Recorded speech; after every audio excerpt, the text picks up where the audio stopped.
I am Asma Musarrat from GGHS Manga. ठीक है, तो today I am selecting my topic, that is to understand the trigonometric identities. Trigonometric identities क्या होती हैं उसके बारे में हम थोड़ा सा डिस्कशन करेंगे. पहले सिर्फ ट्रिग्नोमेट्रिक रेशियोज लिख लेती हूँ, उसके बाद उसकी हम डेरिवेशंस करेंगे.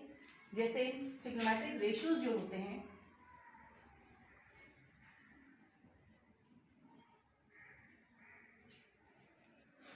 वो हमारे पास हैं tangent theta, sine theta, cos theta.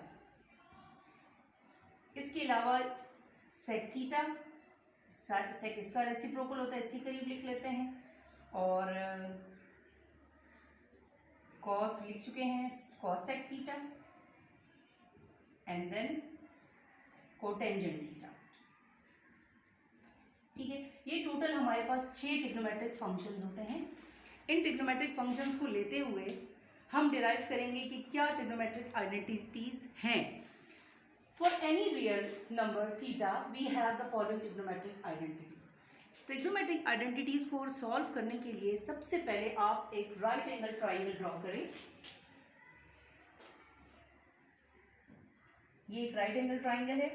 Right angle triangle आपको पता है जिसमें एक एंगल 90 डिग्री का होता है. ये हमारे पास ए हो गया, ये बी हो गया और ये सी ले लेते हैं.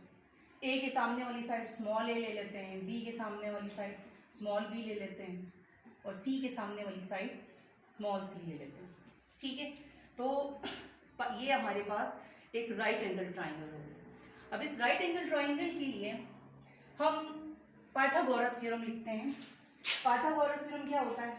हाइपोटेनस का स्क्वायर, बेस का स्क्वायर प्लस परपेंडिकुलर का स्क्वायर. और हमें पता है ये वाली जो साइड है आपके पास है, ये सबसे पहली बड़ी साइड है, इसको हम हाइपोटेनस कहते हैं. ये इसकी ऑपोजिट साइड है, इसको हम परपेंडिकुलर कह सकते हैं. ऑपोजिट साइड हो गई, इसको हमने परपेंडिकुलर का नाम दे दिया. और ये इसकी एडजेसेंट साइड है,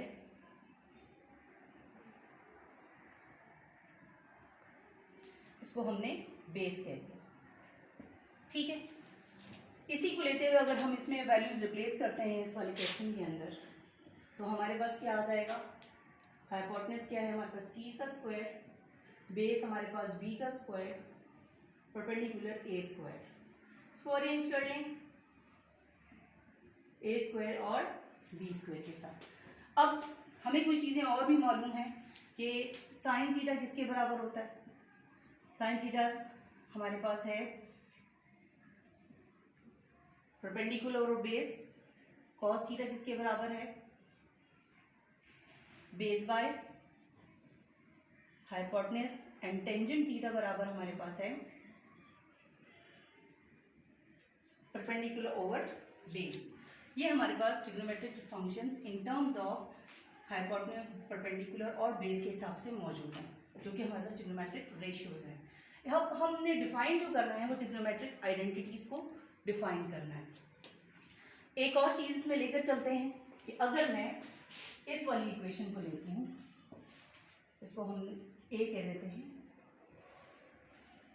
सी स्क्वायर से अगर हमें डिवाइड कर दूँ, divided by C square on both side by equation A, तो क्या आ जाएगा आपके पास? A square upon C square and B square upon C square. ये आप कैंसिल आउट हो जाएगा, 1 आ जाएगा आपके पास.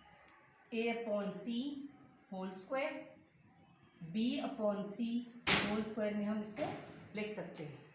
और अगर हम इसको ए और बी की फॉर्म में लिखें, चेंज करते हैं, परपेंडिकुलर इसका क्या है?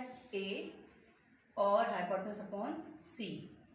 पर बी आपके पास क्या है? बेस हो गया और दैट शुड बी सी.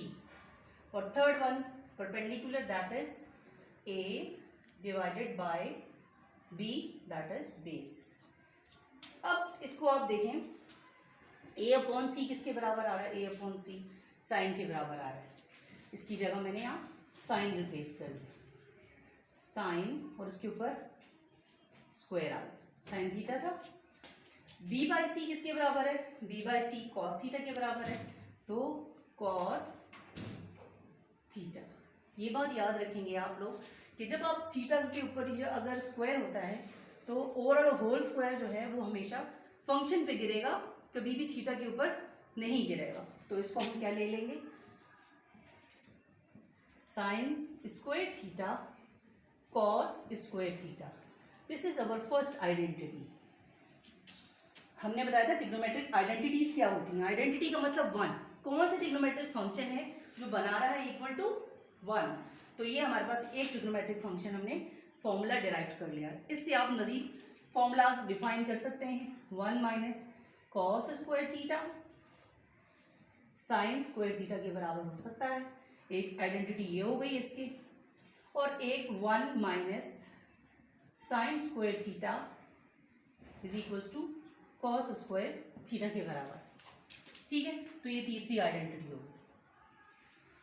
इसी तरह जिस तरह से मैंने फर्स्ट स्टेप में यहाँ पर सी स्क्वायर से डिवाइड किया है, अब बाकी चीज़ें ए और बी से डिवाइड करके दूसरी ट्रिग्नोमेट्रिक आइडेंटिटी हम डिफाइन करेंगे।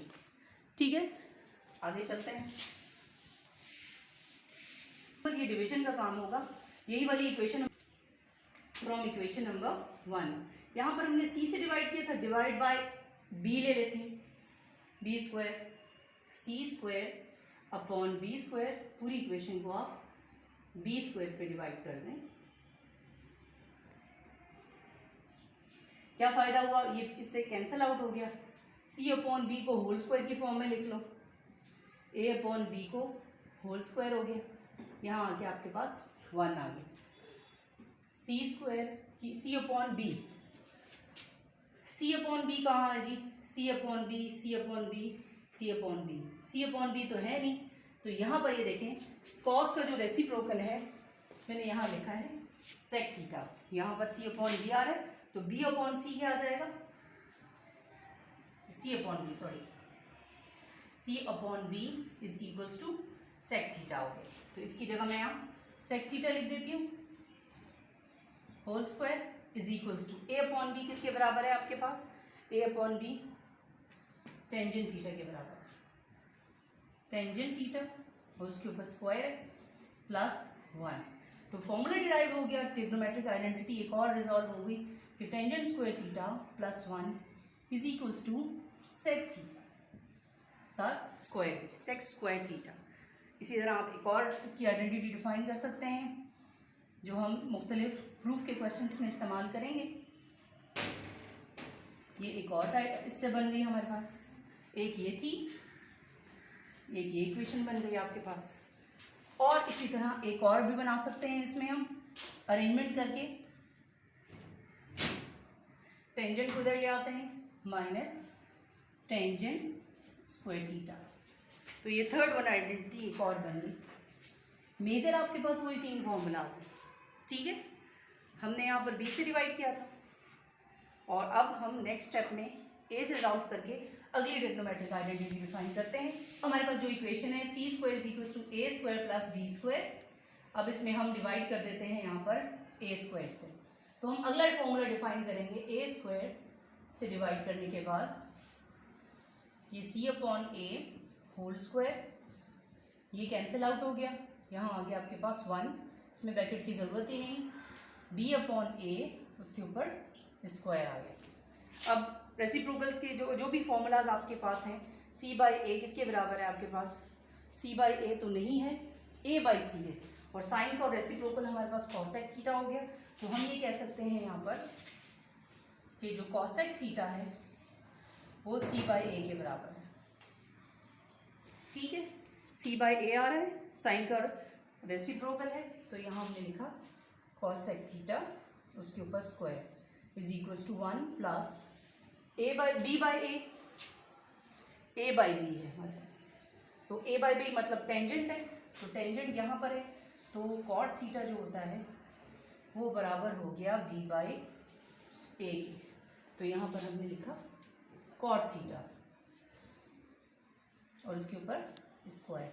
तो फॉर्मूला जनरेट हो गया, या आइडेंटिटी जनरेट हो गई आपके पास। Cosec square theta is equals to 1 plus cot square theta.